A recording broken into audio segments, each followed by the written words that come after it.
lean in to your handheld device or your car stereo. I've got a cool quote for you. It goes like this. Creativity is thinking up new things. Innovation is doing new things. Theodore Levitt said that. He was a professor at Harvard Business School. I've been lucky enough to know a handful of true innovators. They may not be professors at Ivy League schools, but sometimes they change the world. And along the way, our beautiful corner of it. Take my friends Brenda and Allan Drury, for example. Allan was a lifelong skier, a hilarious character, and a true pioneer. 50 years ago, he was lucky enough to go heli-skiing with the guy who invented heli-skiing, Hans Moser. An engineer, Allan thought to himself, I'm going to go do that. I'm going to do it for a living one day, but I'm going to put my own stamp on it.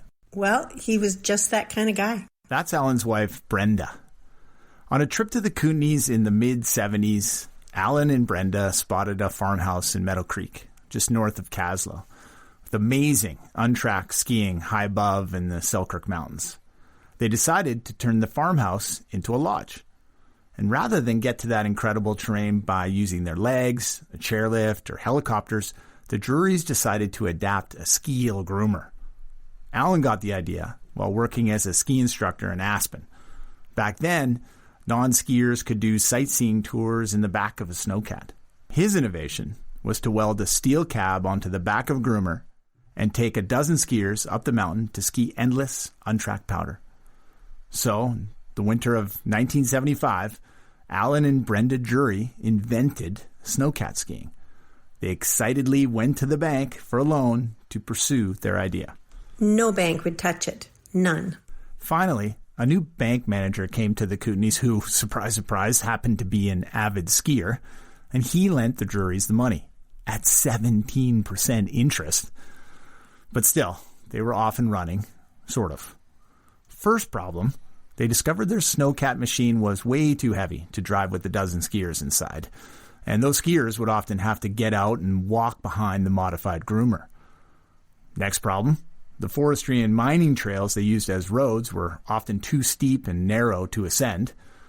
They needed to make more modifications. They soon found they needed a second Snowcat to reliably get customers out into the powder. In that first year, on occasion, we had to take our guests to Whitewater Ski Area.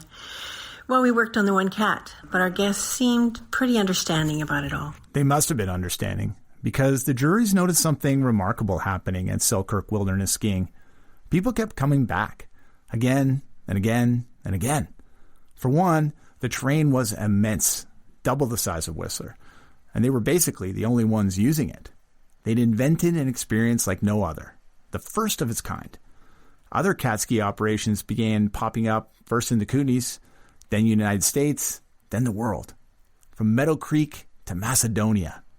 There are more than 36 cat ski operations in British Columbia alone, bringing in over $200 million a year, putting hundreds of people to work. The Drurys got creative and did something new. They innovated and invented an entire industry.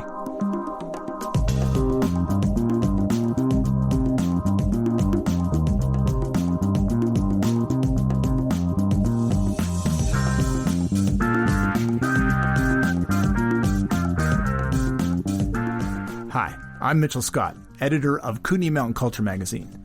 On this episode of the Headwaters, we're going to meet the innovators among us, people who have an idea, often something no one else has even considered, and as Theodore Levitt suggests, they're just doing it.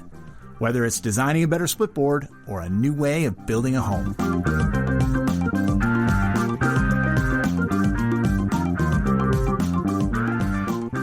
And that's where we'll start.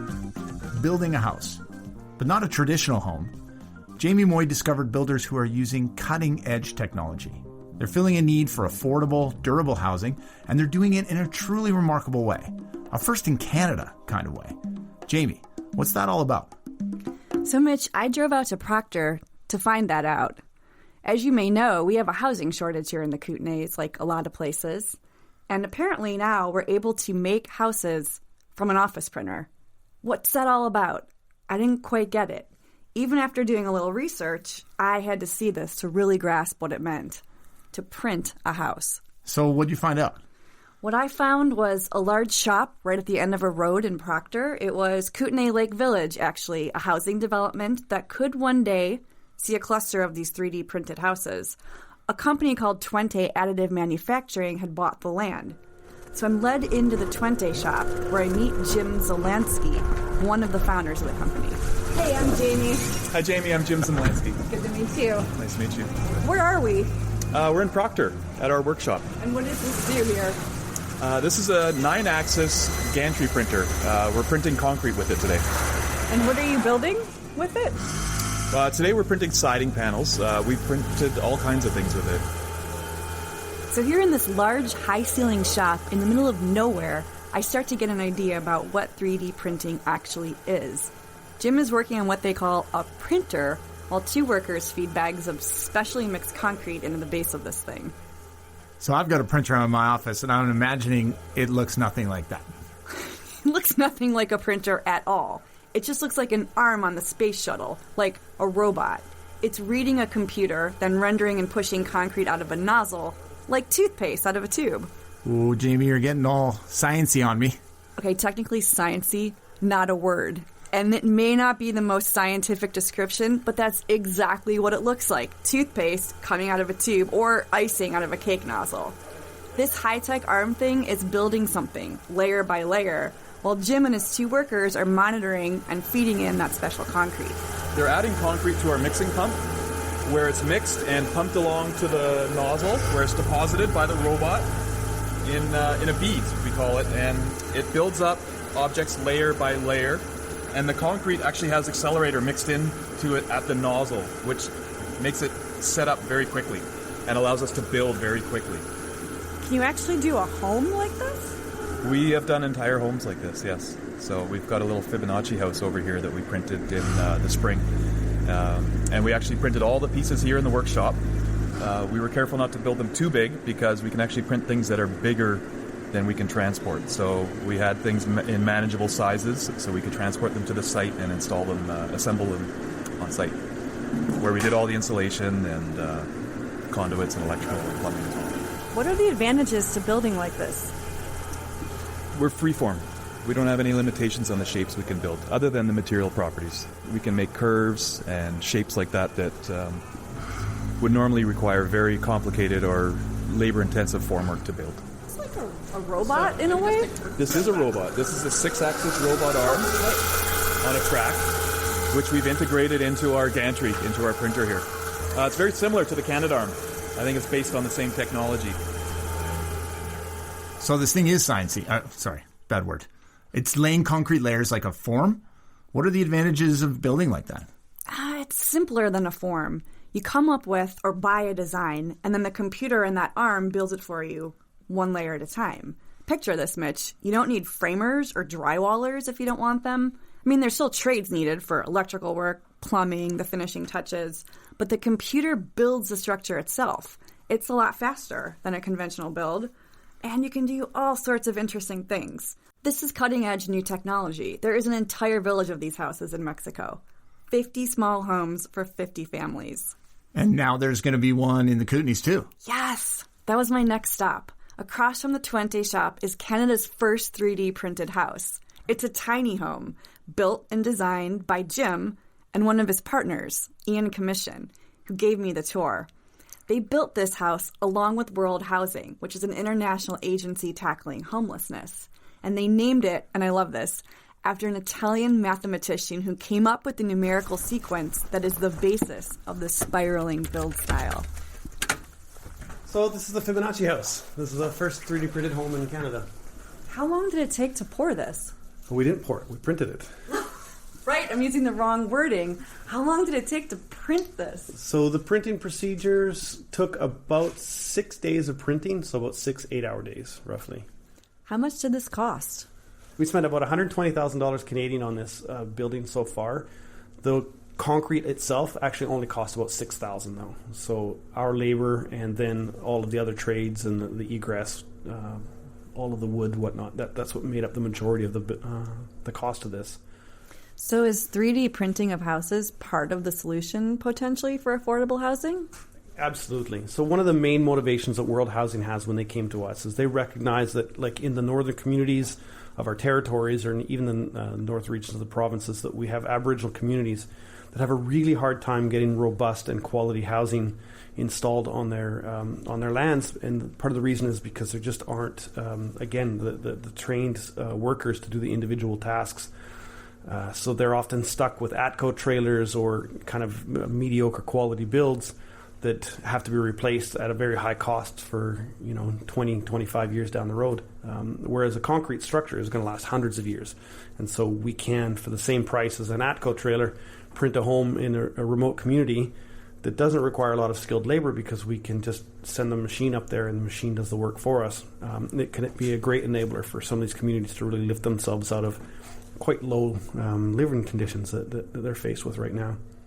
Mitch, the home is small, about 350 square feet, a tiny home really, but it's sturdy, it's cute, and it's totally livable. We walked into the living room. There's a small kitchen, a well-appointed bathroom, and then there was a loft for sleeping.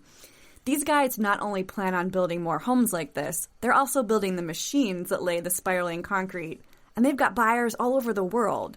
Dubai and Netherlands are the leaders in this technology. Twente, of course, has representatives in both countries, along with us here in the Kootenays. Ian hopes to one day build a community of these 3D printed homes, using the land that they bought in Proctor. This small home will be the model home. It's a tiny home, but at the end of the day, people can come and they can see how this technology can be extrapolated to much larger structures. Why is this technology important? What's the point of it? Using automation has been something that's basically changed every other industry on the planet, and construction is really the last industry to adopt automation on the construction site. So this is the area where we want to play for the next 50 to 75 years. Of course, 3D printing is the gateway. It allows us to get in there and start doing things that are already not being done at all in the construction industry by creating forms that only 3D printing can do. Is it cheaper? At the moment, we're basically at par with what the current construction costs are. But there's only about 100 buildings worldwide standing that have been 3D printed. So we've got many, many, many iterations to go where the costs are just going to start getting lower and lower. If you want to see, the center of the Fibonacci spiral starts here at the drain in the toilet and then a shower. And it just spirals all the way out from here. So that's incredible. Flip the light on behind you there if you want. Wow. I had no idea it would be this beautiful. Oh, thank you. It's a great enabler. What this does is it allows the generation who are going through high school and college now to come out and be able to build their own houses without having to understand the complexities of the current construction industry. They're going to be able to order prints online. There can be like a phenomenal designer in Greece or in Australia who can design a house for them, and they can just push play and the machine here will print it in their yard. What's the goal of your company? We hope to change home construction and all forms of construction forever. We're looking to have worldwide change here. How's that for a goal? Super lofty aspirations from the small town in the middle of nowhere. Right? Changing construction around the world forever. Ian's got dreams. I would say he's got very big dreams. And like I said, Twente already has this tiny home. It's Canada's first 3D printed house, and they're hoping to have our first village out here in the wilds of Proctor. So what's that going to look like? They're starting with 6 homes for single moms, which is a project in collaboration with World Housing. I sense that this is more than a job to Ian and his crew. They really are out to affect change. Yeah, innovators looking to change the world. Thanks, Jamie, for bringing us that great story.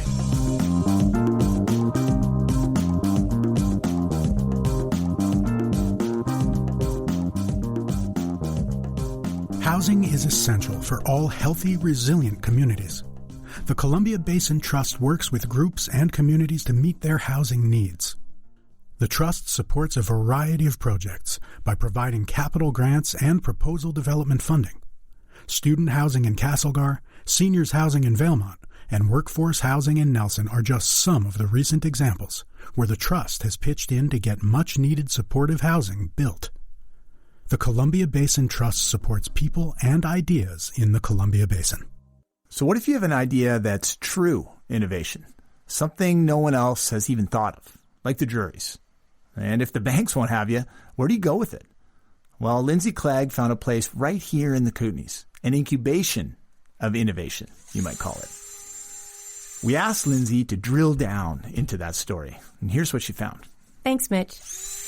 In a brightly lit shop in Salmo, Dale Olinyk and his wife Diana are on to finishing work, putting final touches on their latest creation.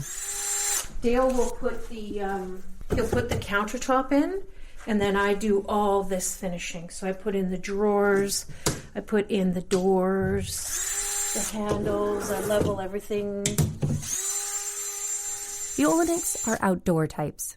They grew tired of dragging around their cumbersome fifth wheel.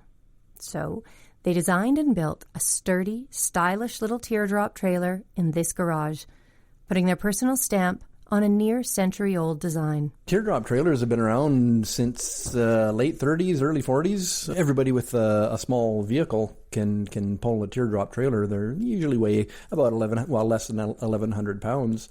So that's what's made them so popular. Everyone wants to go play outside now, outdoors, go camping. Not everybody's got a big truck, so this is the ideal thing. The trailer the Olinyks built was perfect for them. Light enough to be hauled by a small vehicle, with a pop-up galley in the back. Spartan, with comfy sleeping quarters inside. Why not build more, they thought. Yeah, well, originally it was necessity. We wanted something to haul our camping gear around. We were just going to do an overland type thing where it's just a big utility trailer with a whole bunch of space for your gear. But then saw the teardrop trailers and realized that was something we could do. Dale was self-taught, and then he taught me. In our little area here, he's built 5 homes. He can read a book and know how to make something. Northern Teardrop Trailer was born in this 2-car garage in Salmo. COVID-19 didn't slow it, and may have even helped as people clamored for things to do outdoors. Yeah, I guess it's a lifetime of different skills gathering. There's some mechanical, there's some electrical, there's certainly the woodwork. Just our location allowed us to be able to do it. Well, I got to cut a couple things for the cabinets yet, so I'm just going to run those through the saw. So, the galley? Yeah, okay. Yeah. So just get your headphones on. The Olinyks now build 2 teardrop trailers a month, all by hand, with as much local material as they can find. The trailers range in price from $13,000 to $16,000, and they are pre-booked through 2022. Dale says he almost feels guilty at the success they've had. Almost. Just being able to create these wonderful little things. They're just, every time you finish them off, you just look at it and just, you're, very, very happy with the way it turns out. And then being able to get people out camping comfortably. Everybody's so happy. We got the best job in the world. Everybody's so happy to come see us, come pick up their trailer. There's always been a do-it-yourself spirit here in the Kootenays. Volunteers in Rossland who had never seen or ridden a mechanical chairlift built one of the first in North America. As well, both cat and heli skiing were invented here. Now locals are building and designing their own outdoor gear and clothing. Not just a few of them. Oh man, they make all sorts of stuff. Skis, snowboards, split boards, backpacks, tents, climbing gear, fishing gear, all sorts of outdoor recreational products. So this is the pedal assist version of our world-renowned Sight all-mountain bike. PJ Hunton is a bike designer for Norco. He works out of his home and garage in Kimberley, improving the riding experience. I like to think of it making the gear that we use disappear underneath us so that you can focus on doing the activity and the gear supports you in that. We are all certainly finding ways to make better and better gear. Hunton is also a director of the Kootenay Outdoor Recreation Enterprise, or CORE. CORE began as a small cluster of outdoor originators who soon discovered there were dozens of fellow designers and builders out there. People like the Olinyks, quietly making the outdoor experience better. Our region, the Kootenays, is a powerful region. I mean, the wilderness shapes the people here. They're resilient, they're creative, they're innovative, they're passionate. So we're helping them grow by bringing more awareness, by creating markets for them, by creating more opportunities for them to not only develop but also expand sales and reach for what they make. Matt Mosteller is the board chair of CORE. The idea, he says, is to take these small, creative cottage industries and help them grow. And how we're doing that is we're stimulating not only the opportunity for other companies that make outdoor gear to locate here, but we're also developing the growth of inspired outdoor gear makers who already live here. Mosteller says they have about 50 members creating new gear, often in their basement or garage, often on their own, with family members or a few employees. Core project manager Kevin Pennock says they are just beginning to bring this innovation back home where the gear is used. The outdoor industry, over the last 20, 30 years, most of the production has all gone offshore. And that's really shown there's a huge vulnerability for supply chain. So we see here at Core that this is really an opportunity to look at reshoring of production back to BC and back to the Kootenay. Diana Olinyk touches up the galley in their latest trailer.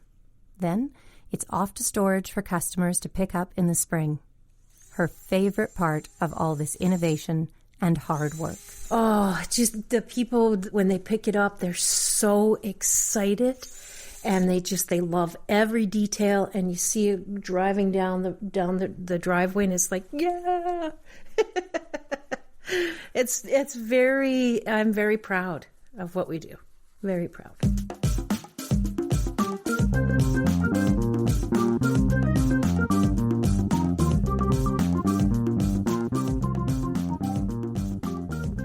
True innovation often comes from necessity. The mother of invention, as Plato put it, like the need for low-cost housing.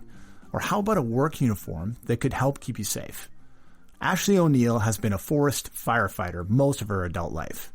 The job fits her perfectly. The clothing, not so much. Well, I've been a firefighter for the past 14 years. Firewear is a type of PPE, which is personal protective equipment.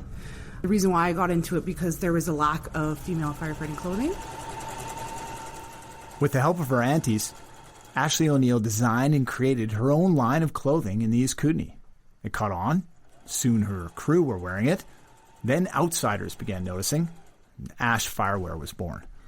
We caught up with her as she was doing some freelance stitching in Canal Flats, a small community at the literal headwaters of the Columbia River. I had aunties that were seamstress, so I decided to ask them for help. That's where I started. It was pretty much in my auntie's kitchen, making patterns, sewing them together, and then trying to put something together. It was something very basic at the time. It was just a man's shirt, and then we took that design and turned it into more of a female fitting, so it would fit the female body. Because women have curves, men are mostly based in boxes. That's how they make and design your clothing. So I make shirts, pants, high-vis shirts, and this year we'll be making men's and women's coveralls. So the fire retardant material is made out of 100% all natural materials. It's also eco-friendly, so it makes the fabric last a little bit longer through machine washes, through the elements, right? Water, sunlight, dirt, and then washing it constantly. I just actually had my stuff tested at the University of Alberta. It's something that's most definitely missing in the fire service. I think it's been geared around a men's world for many years.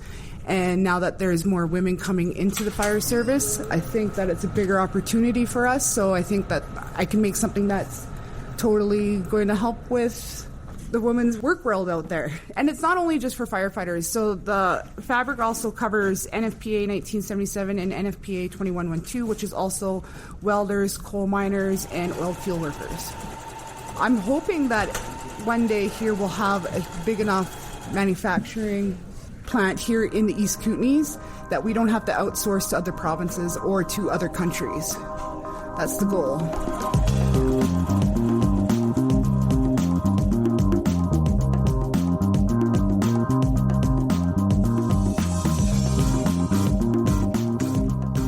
That's Ashley O'Neill with an innovation that needed to happen. And that's our podcast. Bob Keening is one of the innovators of the Headwaters, writing, producing, and editing this podcast. Tara Cunningham and Vince Hemsall are co-editors.